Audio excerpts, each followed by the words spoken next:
ওয়ালাইকুম আসসালাম। বসেন বসেন, এই বসেন বসেন। আসসালামু আলাইকুম স্যার। আপনারা আসছেন, আমি খুব খুশি হয়েছি, বিশেষ করে মাস্টার সাহেব। আপনি না আসলেও কিন্তু আমি আপনাদের লোক দিয়ে খবর পাঠাইতাম।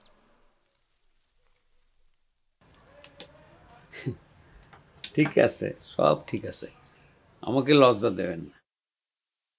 না না, আপনাকে লজ্জা দেব কেন? আপনি গ্রামের সবারই স্যার। আপনার এত স্টুডেন্ট, আমার মেয়েরাও তো আপনার স্টুডেন্ট, সেই হিসেবেও আপনি আমার কাছে অনেক সম্মানিত ব্যক্তি।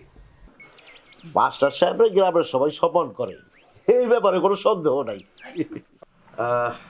আমি মাস্টার সাহেবের একটা দায়িত্ব দিতে চাই, এবং আমার বিশ্বাস আপনি আপনার দায়িত্বটা ঠিকঠাক মতোই করতে পারবেন।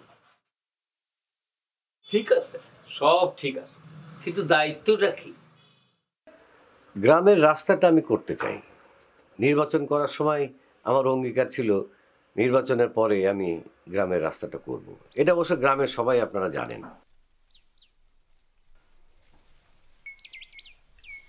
কিন্তু রাস্তা হোক, এটা কিন্তু সরকার বাড়ির লোকজন চায় না। জমিটা আমি কিনে নিতে চাই, কারণ জমিটা মতলব সরকারের। গ্রামবাসীর কাছে করা অঙ্গীকার আমি রাখতে চাই।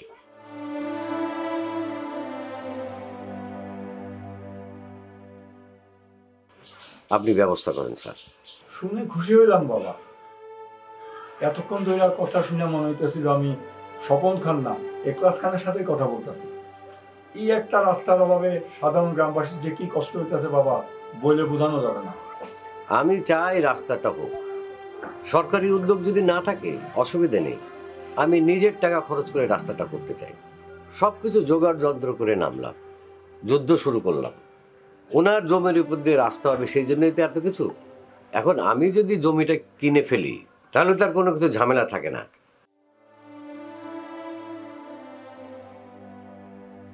বুঝছি। এখন আমার কথা হচ্ছে, আপনি কি আমার কিছু বলতে চান?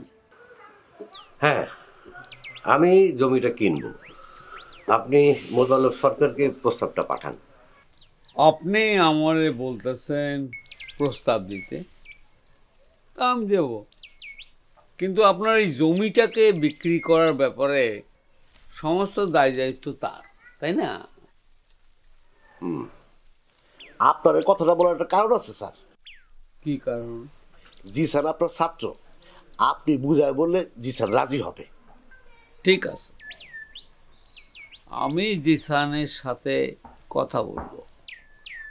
আমার কারণে যদি গ্রামবাসীর একটা উপকার হয় আমি সে চেষ্টা করে দেখব, অবশ্যই। ঠিক আছে স্যার, কষ্ট করে আপনারা সবাই আসছেন, সেজন্যে সবাইকে ধন্যবাদ স্যার। আমি বিশ্বাস করি আপনারা সবাই যদি আমার পাশে থাকেন আমি অবশ্যই রাস্তাটা করতে পারি।